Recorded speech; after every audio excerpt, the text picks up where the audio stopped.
ओम नमः शिवाय, हर हर महादेव।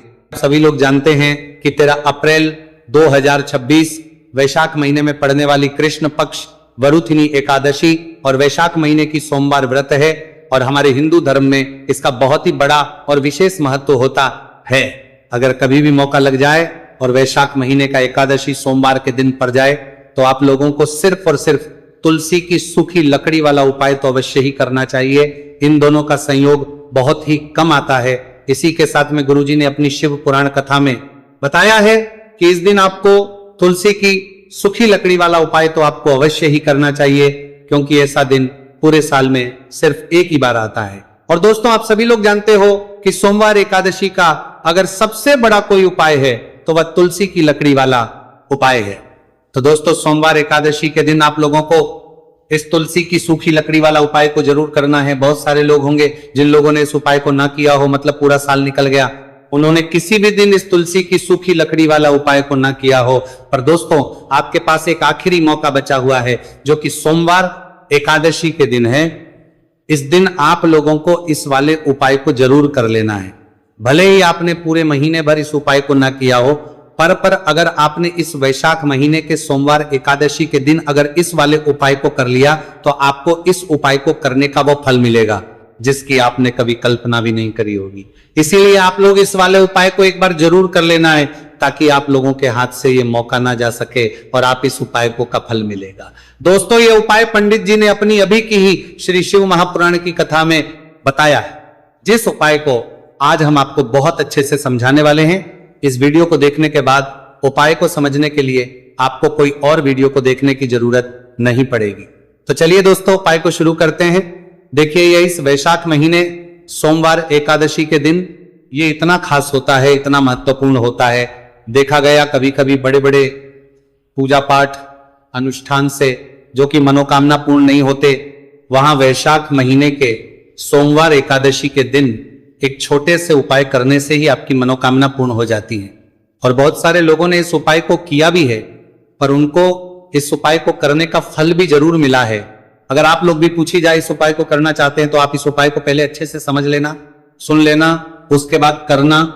इस उपाय का फल जरूर मिलेगा और इस उपाय को कर लेने से आपके घर में चाहे किसी भी प्रकार की दुख और समस्या क्यों ना चल रही हो, आपको उसका कारण भी नहीं पता है कि भाई ये समस्या किस कारण से चल रही है, उसका कुछ भी कारण हो सकता है। जैसे पितृदोष हो सकता है या किसी भी तरह का मंगल दोष भी हो सकता है। तो इस दिन आप लोगों को ये वाला उपाय कर लेना है। ये एक ऐसा उपाय है जिस उपाय को अगर किसी विशेष दिन पर किया जाए तो भाई उस विशेष दिन का जो है तो हमें मिलता ही मिलता है। पर हमने उस दिन पर इस उपाय को किया है तो हमें उससे भी बड़ा फल मिलता है, और फल बहुत जल्दी मिलता है, क्योंकि आप इस उपाय को बहुत ही बड़े और विशेष दिन पर कर रहे हो।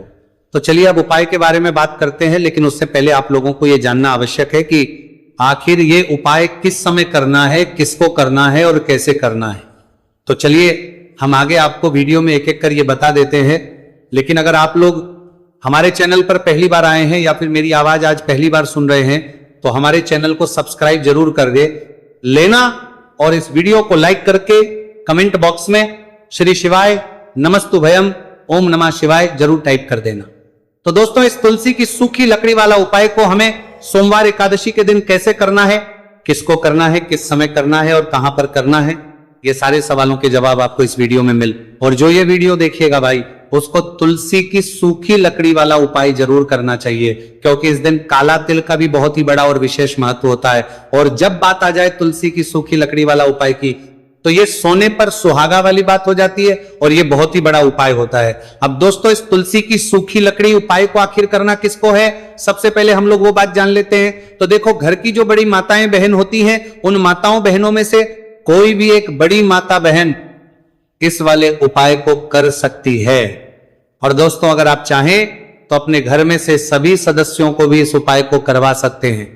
अगर किसी व्यक्ति की खुद की कोई मनोकामना है, खुद की कोई दुख और परेशानी है जो कि वो अपने लिए ही करना चाहता है इस वाले उपाय को, तो वो खुद अपने लिए भी कर सकता है। बाकी अगर कोई घर में से ऐसा है जो कि अपने पूरे घर परिवार के सुख और शांति के लिए ये वाला उपाय करना चाहता है, तो भाई वो भी कर सकता है, उसमें भी कोई दिक्कत नहीं है।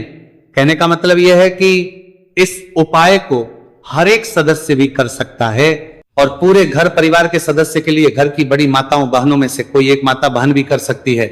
माताएं बहनें अगर घर में उपस्थित ना हो या वो ये वाला उपाय ना कर पा रही हो, तो फिर घर का कोई बड़ा सदस्य भी इस तुलसी की सूखी लकड़ी वाला उपाय को कर सकता है, चाहे फिर वो पुरुष ही क्यों ना हो, उसमें कोई दिक्कत वाली बात नहीं है। उसके बाद में दोस्तों जो अगला प्रश्न निकल कर आता है वो ये आता है इस उपाय को लेकर कि आखिर इस उपाय को हमें किस समय करना है, सुबह के समय करना है कि शाम के समय करना है। तो देखो, इस वाले उपाय को आप लोग सुबह के समय भी कर सकते हो और शाम के समय प्रदोष काल में भी कर सकते हो। अब अगर आप पूछो कि भाई साहब सबसे उत्तम समय कौन सा रहेगा इस तुलसी की सूखी लकड़ी वाला उपाय को करने का, तो हम बस यही कहेंगे कि इस उपाय को आप सुबह के समय करेंगे तो ज्यादा बेहतर होगा। बाकी अगर प्रदोष काल शाम के समय भी करेंगे तो भी अच्छा होगा, उसमें कोई भी दिक्कत वाली बात नहीं है। तो अब दोस्तों जो अगली सबसे बड़ी और महत्वपूर्ण बात आती है वो ये आती है कि सुबह अगर हम उपाय को करेंगे तो हमें कितने बजे से लेकर कितने बजे तक के बीच में करना है, और शाम के समय प्रदोष काल में करेंगे तो हमें कितने बजे से लेकर कितने बजे के बीच में करना है। तो देखो, सुबह जितनी जल्दी हो सके आप उपाय को करने की कोशिश करना। बाकी अगर किसी कारणवश लेट भी हो जाओ, थोड़ी देर भी हो जाए, तो 10 या 11 बजे तक भी आप उपाय कर लेना, पर 12 बजे से ज्यादा देरी ना हो, ठीक है, इस बात का ध्यान रखना। उसके बाद में दोस्तों अगर शाम के समय प्रदोष काल की बात करें, प्रदोष काल का जो समय है होता है वो शाम के 6 बजे से शुरू हो जाता है, मतलब शाम 6 से लेकर 7 के बीच का जो समय होता है ये समय प्रदोष काल का समय होता है। तो आप इस उपाय को 7 या 8 बजे के बीच में भी कर सकते हो, मतलब शाम के 6 बजे से रात 8 बजे के बीच में आप कभी भी इस वाले उपाय को कर सकते हो, उसमें कोई भी दिक्कत वाली बात नहीं है। देखिए, यदि हम किसी भी प्रकार के उपाय को निश्चित दिन और निश्चित तिथि पर करते हैं तो इसका हमें बहुत अधिक लाभ मिलता है, और इन उपायों को करने के बाद हमारे जीवन में बहुत अधिक परिवर्तन है। साथ ही साथ ये जो उपाय आपके जीवन की सारी परेशानियों को और सारी बाधाओं को दूर करने वाले हैं। देखिए दोस्तों, आज के इस पूरे ही वीडियो में हम आपको 3 चमत्कारिक उपाय बताने वाले हैं, और ये तीनों ही उपाय बहुत ही खास और बहुत ही ज्यादा विशेष होने वाले हैं। तो चलिए दोस्तों, जाने वाले हैं, लेते हैं गुरुजी द्वारा बताए गए सबसे पहले उपाय के बारे में। वैशाख माह धन प्राप्ति उपाय। तुलसी की सूखी लकड़ी घर में रख देना, बहुत जल्दी करोड़पति बनोगे, पैसा पत्थर से बंधोरपति बनोगे, बरसेगा राधे धधे। दोस्तों, आपको किसी भी दिन तुलसी की सूखी लकड़ी का घर में लगा देते हो, सूखी लकड़ी का उपाय घर पर करना है, और ऐसा समझ लीजिए कि तुलसी की सूखी लकड़ी का ये उपाय आपको बहुत जल्दी करोड़पति बनाएगा, क्योंकि जो मेरी का महीना है ये श्री हरि विष्णु को सबसे प्रिय महीना है। तो देखिए, स्कंद पुराण में आता है कि भगवान विष्णु को सबसे प्रिय अगर कोई महीना है तो वह वैशाख का ही महीना है, और वैशाख के महीने में तुलसी के उपाय रातों रात आपके भाग्य को चमकाते हैं। ऐसे में आज की वीडियो में हम आपको तुलसी के ऐसे उपाय बताने जा रहे हैं जो रातों रात आपका भाग्य चमकाएंगे और बहुत जल्दी आपको महाधनी बनाएंगे। तो देखिए, श्री हरि विष्णु प्रसन्न होते हैं जब भी आप माँ तुलसी से जुड़ा हुआ कोई भी उपाय करते हैं। माँ लक्ष्मी प्रसन्न होती है जब आप श्री हरि विष्णु को प्रसन्न करते हैं। अब आज की वीडियो में जो उपाय हम आपको जा रहे हैं, इस उपाय को करने से श्री हरि विष्णु तुरंत प्रसन्न होते हैं और सीधे सीधे आप माँ लक्ष्मी को प्रसन्न कर लेते हैं। आपके जीवन में आप खुद अपने सौभाग्य को प्रसन्न कर लेते हैं। इसकी तरफ करने के भी आपके जीवन में आप खुद अपने सौभाग्य को प्रसन्न कर लेते हैं, प्राप्त कर लेते हैं इस छोटे से उपाय को करके। तो देखिए, सबसे पहले बात कर लेते हैं कि जो माँ तुलसी है, इनके बिना श्री हरि विष्णु का पूजन और श्री हरि विष्णु का भोग दोनों ही अधूरे हैं। जब भी हम श्री हरि विष्णु को भोग कराते हैं, उनको भोग लगाते हैं, उसमें हम तुलसी दल जरूर डालते हैं। एक पत्ता डालेंगे लेकिन तुलसी दल जरूर डालते हैं, क्योंकि बिना तुलसी दल के श्री हरि विष्णु कोई भी भोग स्वीकार नहीं करते हैं। और वैशाख के महीने में तुलसी का पूजन करने से व्यक्ति को सौभाग्य की प्राप्ति होती है, उसके घर में कभी निर्धनता नहीं आती है। आप देखिए, सबसे पहले तो आपको वैशाख के महीने में एक हरा भरा तुलसी का पौधा अपने घर में लगाना चाहिए। अगर पहले से आपके घर में तुलसी का हरा भरा पौधा है तो बहुत उत्तम है, अगर नहीं है तो वैशाख के महीने में एक तुलसी जी का पौधा आप जरूर लेकर आए, क्योंकि सबसे श्रेष्ठ महीना है तुलसी के पौधे को अपने घर में लाकर लगाने के लिए। दूसरी चीज कि देखिए, वैशाख के महीने में या उससे पहले आपके घर में तुलसी जी का पौधा सूख गया है, और अगर तुलसी का पौधा आपके घर में सूखा हुआ है तो उससे कौन पाए, जो आप करके रातों रात अपने भाग्य को चमका सकते हैं। तो देखिए अगर आपके घर में तुलसी जी का सूखा हुआ पौधा है, इसमें आपको हरे भरे पौधे से उपाय नहीं करना। आपके घर में तुलसी जी का अगर सूखा हुआ पौधा है, उसी से आप उपाय करेंगे, इस चीज का ध्यान रखेंगे। तो देखिए अगर तुलसी जी का पौधा सूख गया है तो आपको क्या करना है, छोटी छोटी टहनियां लेनी है, गिनकर के 7 टहनियां, ठीक है ना। कितनी टहनियां लेंगे? 7 टहनियां लेंगे। थोड़ा सा मौली धागा आपको लेना है और 7 तुलसी की सूखी लकड़ी को एक के अपने अंदर एक यानी गट्ठा टाइप का बनाना है और उसको बांध देना है, ठीक है ना। सारी तुलसी की लकड़ियों को इकट्ठा करना है और मौली धागे से बांध देना है। बांध देंगे कलावा लपेट कर। अब आपको क्या करना है, रोली का इस तुलसी की सूखी लकड़ी पर आपको करना है रोली का तिलक करेंगे। अगर चंदन है तो थोड़ा सा चंदन लगा दीजिए। अब ये तुलसी की जो सूखी लकड़ी है, ये आपको थोड़ी देर अपने घर के मंदिर में रखनी है श्री हरि विष्णु के सामने, और एक देसी घी का दीपक आपको श्री हरि विष्णु के सामने लगाना है। दीपक गोल बाती का लगाएंगे और उसमें एक चुटकी पिसी हुई हल्दी डाल देंगे, ठीक है ना। श्री हरि विष्णु को हल्दी बहुत प्रिय दीपक लगा देंगे। थोड़ी देर बाद जो तुलसी की लकड़ियां हैं उनको ऐसे ही रखा रहने देंगे, तिलक करके देंगे। अब थोड़ी देर बाद आपको क्या करना है, तुलसी की वो जो सूखी लकड़ी बांधी थी कलावे से, मौली धागे से, अब आपको उन्हें उठाना है। एक छोटे से लाल कपड़े में आप इसको रख लीजिए, ठीक है ना। लाल कपड़े में रख लीजिए, पीला कपड़ा हो तो पीले कपड़े में रख लीजिए। रखने के बाद आपको क्या करना है, इसकी पोटली टाइप की बना देनी है, धागे से लपेट कर मौली धागे से पोटली बना लीजिए, आराम से बंध जाती है। अब इस पोटली को आपको कहां रखना है, इसे आपको अपने घर के मुख्य द्वार पर टांगना है, ठीक है ना। अंदर की तरफ मुख्य द्वार पर अंदर की तरफ टांग दीजिए और मां लक्ष्मी का ध्यान करिए, श्री हरि विष्णु का ध्यान करिए, उनसे प्रार्थना करिए कि हे धन की देवी महालक्ष्मी, आप मेरे घर में पधारिए और अपनी कृपा मुझ पर बरसाइए। इस तरह से आपको प्रार्थना करनी है और मंत्र बोलना है, ओम नमो भगवते वासुदेवाय नमः 11 बार ये मंत्र बोलना है। एक दीपक आपको जिस दिन भी उपाय कर रहे हैं अपने घर के मुख्य द्वार पर प्रज्वलित करना है, चौमुखी दीपक, 4 बाती का दीपक लगाएंगे और थोड़ी सी हल्दी उस दीपक में भी डाल देंगे। मुख्य दीपक द्वार पर, दीपक बाहर की तरफ लगाना है सीधे हाथ पर, ठीक है ना। ये उपाय वैशाख में आप करिए और देखिए कि कैसे आप महाकरोड़पति बनते हैं, कैसे आपके पास पैसा आता है और कैसे आपके पास पैसा रुकता है। तो ये वही उपाय है जो रातों रात आपके भाग्य को चमकाएगा और आपको महाधनी बनाएगा। छोटा सा उपाय आपको महाकरोड़पति बनाएगा। आपके बाद करोड़पति है, बनते बनाया गया है, देगा।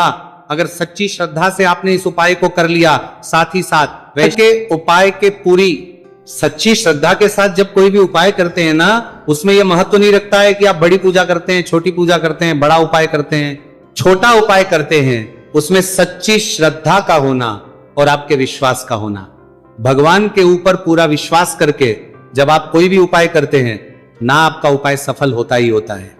और भगवान खुद आपके जीवन के संकटों को दूर करने आते हैं। तो बात करेंगे सबसे उपाय की है ना, जो कि आपको करना है वैशाख माह के सोमवार एकादशी तिथि के दिन लौंग से।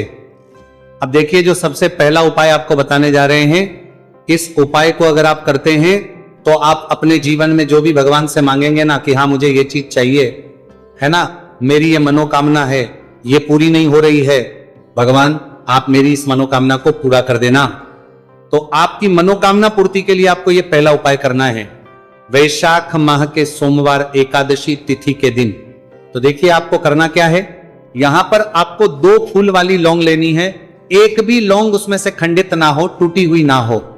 अब आप अपने घर में जो दीपक जलाते हैं, कुछ लोग होते हैं कि 5 दीपक जलाते हैं जब सुबह के टाइम में पूजा करते हैं, कोई 2 दीपक जलाता है, कोई 3 4, है ना, कोई 1 दीपक ही जलाता है। तो देखिए हम तो अपने घर के मंदिर में 1 दीपक जलाते हैं। तो आपको करना क्या है, जैसे मान लीजिए आप अपने घर में 1 दीपक जलाते हैं, चाहे वो फिर आप तेल का जलाते हैं, घी का जलाते हैं, किसी का भी जलाते हैं, आपको क्या करना है, जो दीपक आप जलाते, दीपक आपको वैसे ही जलाना है। बस इस दीपक के अंदर आपको 2 फूल वाली लौंग डालकर इस दीपक को जलाना है। वैसे तो आप अपने दीपक को ऐसे ही जलाते होंगे, लेकिन जिन लोगों को पता है वो हमेशा दीपक में 2 लौंग डालते ही डालते हैं। देखिए जब भी आप अपने घर के दीपक में 2 लौंग डालकर दीपक जलाते हैं ना, सबसे पहले तो ये आपके घर के वास्तु दोष को ठीक करता है। दूसरी चीज, अगर घर में नजर दोष है, नेगेटिविटी बढ़ गई है, उसे दूर करने का काम करता है। साथ ही साथ जो लोग कहते हैं कि हमारे काम में अड़चन बहुत आती है, हमारा ये पूरा नहीं होता। हमारी ये विश पूरी नहीं होती, हमारी ये मनोकामना पूरी नहीं होती, तो आपकी विश और आपकी मनोकामना बहुत जल्दी पूरी हो जाती है जब आप अपने घर के दीपक में, उसी दीपक में जिसमें आप रोज पूजा करते हैं, न उसमें 2 फूल वाली लौंग डालकर दीपक को जलाते हैं। तो ये उपाय आप किसी भी दिन करें, जरूरी नहीं कि आपको वैशाख माह के सोमवार एकादशी तिथि के दिन करना है। जब आप अपने घर में जिस समय पूजा करें, सुबह को करते हैं, वो करते हैं। जब भी आप दीपक जलाएं ना, उसमें 2 फूल वाली लौंग डालकर ही दीपक को जलाएं।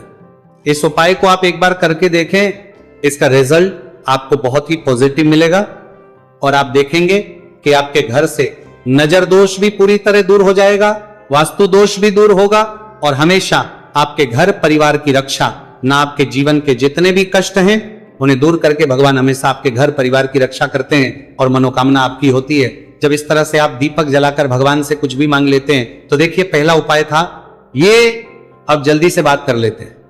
दूसरे उपाय की 3 लौंग आपको अपने घर में किस जगह पर जलाना है और कैसे, ये 3 लोग आपके जीवन के बड़े बड़े कष्टों को ना छुटकियों में दूर कर देगी। कहने का मतलब है कि आप जो सोचते थे कि मेरे जीवन का ये दुख है ना, कभी कभी आ जाता है जीवन में इतना बड़ा दुख, हमें लगता है कि अब इस दुख का कोई अंत नहीं है, अब शायद हमारे जीवन में ये कष्ट ऐसे ही बना रहेगा। और कभी कभी व्यक्ति के जीवन में ऐसा समय वास्तव में आ जाता है। देखिए, जिन लोगों ने सहा है या जो लोग जानते हैं कि हमारे साथ ऐसा हुआ है, वो जानते हैं कि जब जीवन में बहुत कठिन समय आ जाता है ना, जीवन में दुख बहुत बढ़ जाते हैं और जीवन की परेशानियां जब समाप्त होने का नाम ही नहीं लेती हैं, तो जहां से हम उम्मीद भी होती है ना, वहां से भी हमारी उम्मीद टूटने लगती है। हमें ऐसा लगता है कि आज हर व्यक्ति हमारा साथ छोड़ रहा है और ये सच भी है। जो व्यक्ति दुखी होता है ना, जिसके पास पैसा नहीं होता है, और जो व्यक्ति दुख में होता है, और अगर सामने वाले व्यक्ति को पता लग जाए कि ये व्यक्ति दुख में है, उसका साथ देने वाला कोई नहीं होता है, उसके साथ खड़ा होने वाला कोई नहीं होता है। एक बार को जिस व्यक्ति के पास पैसा है ना, उसके साथ 10 खड़े हो जाते हैं आकर, है ना। भले ही वो अपना पैसा किसी को ना दे, लेकिन जिसके पास पैसा नहीं होता है ना, उसके साथ खड़ा होने वाला भी एक व्यक्ति नहीं होता है। ये सत्य है। देखिए, अब जो उपाय आपको बताने वाले हैं, 3 लौंग आपको अपने घर में इस जगह पर जलाना है। इस उपाय को आप एक बार पूरी सच्ची श्रद्धा के साथ करें और फिर इसका रिजल्ट आप खुद देख लेंगे। तो देखिए, बहुत बार होता क्या है, हमें ऐसा लगता है कि हमारे घर में पता नहीं क्यों इतने दुख आ रहे हैं, कर्जे की समस्याएं बढ़ रही हैं, क्यों हमारे धन की हानि हो रही है। तो बहुत बार बहुत बड़ा कारण होता है नजर दोष। अब नजर दोष लगता कैसे है? देखिए, नजर दोष ऐसी चीज नहीं है कि आपको देखने से दिख जाएगी। मान लीजिए कोई व्यक्ति है और वो मन ही मन ऐसा सोच रहा है कि ये व्यक्ति अपने जीवन में आगे ना बढ़े, धन को प्राप्त ना करे, सफलता को प्राप्त ना करे, इस व्यक्ति के घर के लोग हमेशा पीछे रहे। तो जब वो मन में कोई व्यक्ति ऐसा सोच रहा है, तो उसकी जो नजर दोष इसी बोलते हैं, उसकी जो सोच हो है, ये आपके जीवन को सीधे सीधे इफेक्ट करती है, असर डालती है। आपके जीवन पर होता क्या है, नजर दोष अगर लग जाए तो फिर व्यक्ति ना दुखों के बीच जाकर रुकता है। कहने का मतलब है, उसके जीवन में हर तरफ से दुख आने लगते हैं, कर्जा बढ़ने लगता है, सर पे है ना, तो ये सारी चीजें होने लगती है। घर में अगर आपके क्लेश बहुत है ना, तो समझ जाइए कहीं ना कहीं नजर दोष आपके घर में है। क्योंकि कभी ना कभी हमारे घर में अगर नजर दोष आता है, लगता है लोगों को, घर को है ना, घर को भी नजर दोष लग जाता है। तो ये सारी चीजें जीवन में बहुत आसानी से होती है कि आप अपने जीवन में कर्जे को लेकर, धन को लेकर परेशान होते ही होते हैं। घर में लड़ाई झगड़ा, चिड़चिड़ापन, ये चीजें देखने को मिलती है। तो आपको 5 फूल वाली लौंग लेनी है। कितना भी बड़ा नजर दोष हो, आपके घर से दूर हो जाएगा। 5 फूल वाली लौंग लेनी है। एक भी लौंग टूटी हुई ना हो, खंडित ना हो, हमेशा लौंग के ऊपर एक फूल सा बना होता है। आप चेक कर ले कि लौंग के ऊपर फूल है या नहीं है ना। तो 5 फूल वाली लौंग लेनी है। एक लेना है आपको कपूर। अब आपको क्या करना है, 5 लौंगों को एक मिट्टी के दीपक के अंदर आप रख लें और उसके ऊपर से एक कपूर रख लें। अब आपको क्या करना है, 3 लौंग और एक कपूर को अपने घर के मुख्य दरवाजे पर इसे जलाना है। कब जलाना है, शाम के समय में जलाना है। किस दिन जलाना है, आप वैसे तो इस उपाय को किसी भी दिन कर सकते हैं। अगर आपको ऐसा लगता है कि नहीं समझ आ रहा है किस दिन करना है, तो आप इसको आज वैशाख माह के सोमवार एकादशी तिथि की रात जरूर करें। और 3 लौंग अपने घर में आप मुख्य द्वार पर शाम के समय में, ठीक सूर्यास्त होने के बाद किसी भी समय जला दें। इस उपाय को अगर आपने कर लिया ना, आप देखेंगे कि आपके घर में मां लक्ष्मी का वास तो होता ही है, आपके घर में निरंतर वृद्धि होती चली जाती है, आपके धन में आपका रुपया पैसा बढ़ता है और नजर दोष बिल्कुल आपके घर से गायब हो जाता है। कितनी ये नजर दोस्तों आपके घर से दूर होती है, क्योंकि लौंग जो होती है ना, ये बहुत ही पावरफुल होती है। लौंग और कपूर मिलकर ये बहुत ज्यादा पावरफुल हो जाते हैं और घर का मुख्य द्वार तो बहुत ही ज्यादा विशेष होता है। आपके जीवन में कहने का मतलब है घर का मुख्य द्वार ही है जो आपको धनवान भी बना सकता है और आपके जीवन के कष्टों को भी बढ़ा देता है, क्योंकि घर के मुख्य द्वार से ही नेगेटिव और पॉजिटिव दोनों तरह की एनर्जी घर में आती है ना। तो जब भी अपने घर पे घर के मुख्य द्वार पर 3 लौंग जलाते हैं ना, तो कभी भी आपके घर में पहली चीज कि नेगेटिव एनर्जी प्रवेश नहीं करती, और अगर कर लिया है तो आपके घर से निकल जाती है।